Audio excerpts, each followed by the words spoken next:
The Coaches Show is brought to you by Highway 55 Burgers, Shakes, and Fries. The Professional Fence Company. Our name says it all. No job too big or too small. Nunboys.com. And GPS Photography and Video, GPSPhotoandVideo.com. Welcome back to the Coaches Show, and we're ready for the Ask the Coach segment. First question I got, Coach. Last 2 years ago, did not have a freshman team. This year we don't have a freshman team. How does that play in now that we have 3 middle schools, and maybe that hasn't had time to really work into the program with the latest school just added. But when you don't have a freshman team, what does that do to your program? It's a huge deficit. We were able to have a freshman team last year, and got a lot of kids that came off of that team that are helping us right now, and we worked very hard this year trying to make sure we could field a freshman team. We have coaches designated to coach that team, and right now they're essentially reduced to helpers on Thursdays and Friday nights for us because we did not get the numbers necessary in order to split off and be able to begin working them and prepare for a game. And that being the case, we basically ended up just having everybody on the JV team, and we thought we would try it again when school started. Well, when we did, when we had our interest meeting, we got 16 kids. Wow. We got 16 kids came to the meeting. Only 7 of them had physicals. So of the numbers in the summer, the 70, 75, the 90 one time, most of those were upperclassmen, not many freshmen? Or no, a lot of them are freshmen. They're still out there. They just didn't, okay. We have right now about 100 kids in the program. Okay. We did in one, with that attempt to put together the freshman team, the last attempt, I actually called Coach Castellano at Richmond County and requested that we postpone the initial game, which was with them, to the end of the season. Right. Because if we were able to get the numbers out, we felt like we would need that extra week, the 2 weeks, basically, to prepare. Actually, we had it planned out for 3 weeks because it would have had to have been that in order for them to have enough days to be able to go. But when you get 16 kids out, and how many would you have needed to field the freshman team? We would need at least 26 to 33, 35, and it was my hope that we would get about 20 to 25, and we'd be able to take about 10, 11, maybe 12 on the JV team, the freshmen who do not get that much playing time, who could benefit from the experience of being on a freshman team. But instead what we ended up having to do was do a final audition out of those 16 kids for slots on the JV team. Now, did you have a lot of kids to quit of those 16, or that was the initial numbers? No, now we had some that did not get a physical. Okay. All those that did, we posted the list, and we wanted to keep 10 of those 16 for the JV team, and some of the ones that we kept didn't come back. Maybe it was because they didn't want to play JV, and that's certainly their prerogative. But if you're not playing football, you're not playing football, and you're not preparing for your sophomore year, and so it's the attrition right now, and it's frustrating, especially since we were able to have a freshman team last year, and then we turn around a year later and we're unable to do it. Well, the contrast to that is we saw now you had 20 plus seniors out.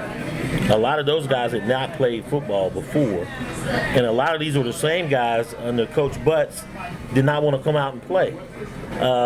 Coach Brown, who was with us with the Hope County program, looked at it and said, "Hey, how'd y'all get that kid to come out? How'd you get that kid to come out?" We was trying to get him to come out for the longest. We recruited. So they came out this year.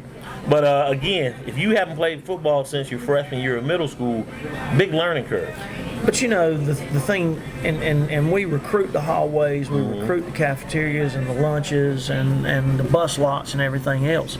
And we know who the athletes are. It's just a matter of getting them out and getting some experience and getting them in that weight room and doing so early enough so that they are building for the future. Because, I can think of a lot of freshmen right now who, for whatever reason, 16 of them didn't come out until that first week of school. But, you look at Richmond County's freshmen, and they were all out there on August 1st. Oh, yes. And most of them were out there over the course of the summer. And we worked very, talk very... about 100 in our program. They got 100 just out for freshman ball, so... And, why... I mean, our kids, and we got to do a better job of, convincing them that at the middle school level, that, when you finish the 8th grade, it requires a serious, big-time commitment. It does. As you go from Parks and Recs, and then they'll lose some to the middle school, and they'll lose percentage. But now we have 3 middle schools pouring into our school. I think Scotland has 4, Richmond has 4. That's got to take a toll to a positive some way, shape, or form. Absolutely, but here again, we got to get those kids committed from the last day of 8th grade, through that summer. I mean, they've got to get a steady dose and a strong introduction early and get acclimated so that when the time comes, they're ready to go. Now, the flip side of that, when you got kids like KJ Thorpe, who played JV last year, did not play freshman ball. This year he's a varsity quarterback. Nakeem Shaw played JV last year, some this year, now he's on varsity. Do you feel like these kids grow up too fast, or is it a positive for them? Or do they get a little gun shy? What's been your feedback? Our ability to develop them is adulterated a little bit because of, you look at, in KJ's an example, Andre Pegues is an example. Your offensive line, all those guys. Ron Campbell is an example. Trey was an example. Several others. Nakeem Shaw, you mentioned him. They could benefit greatly from being on the JV team. Right. Their ability to be successful versus kids their own age would be much, much greater. Right. And so, in a sense, they do have to grow up fast. And I tip my hat to all of those guys because, they're committed. They've been there. They've been there. Not always summer. fair, They were like there. coaches chewing on me. I'm just a sophomore. They were there. They were there all summer last year as freshmen, and that was the great thing about them.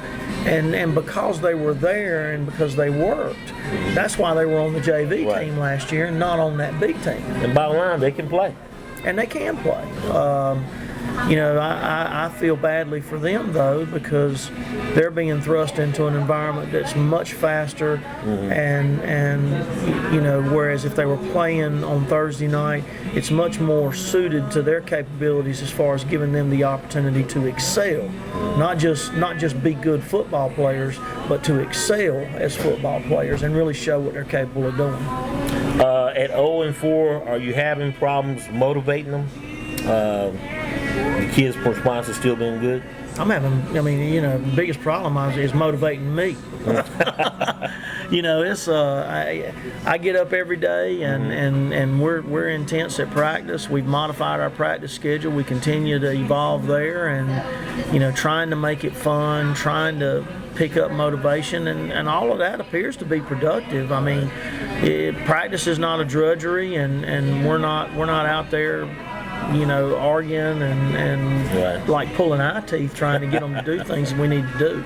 Right. Well, let's turn to some positive stuff. Players of the week.